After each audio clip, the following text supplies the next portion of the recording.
Engineering these days involves many disciplines, not just different engineering disciplines, but might involve architects or social scientists or a whole range of people.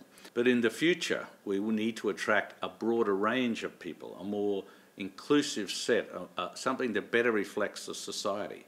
And so our sort of research in engineering education is attracting people who don't fit the traditional molds. As I looked at the program develop, it really started to look like an artist colony. It looked like an opportunity to come and be with people who I already knew and who I knew were doing great work, but who now were suddenly all in one place. This is the open house for School of Engineering Education. The idea is we bring people who are interested in possibly doing a PhD to come meet us, talk with us, hear about the research that's going on. But the other side that's really important is it gives our current PhD students a chance to talk about their work, and you can hear the buzz that's going on.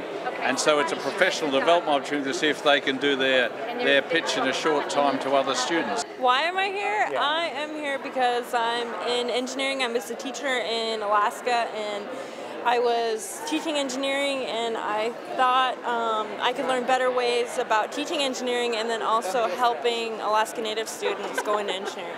In empathic design, you actually get to know your user, your client, and you get to know really what they need and what they want and what's going to work for them.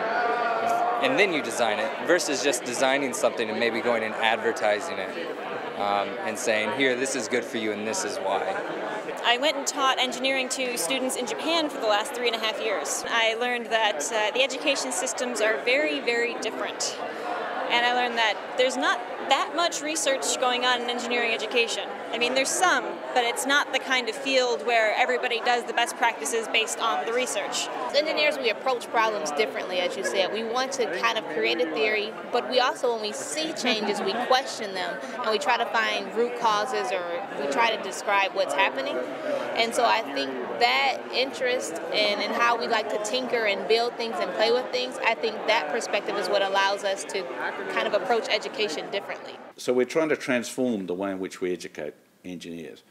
And the key is we have an integrated approach. So it's this cycle that feeds on itself. Just doing innovation on a hunch is not going to get us very far. Just doing research without application doesn't get us very far. So it's this combination, this virtuous cycle of research and educational practice.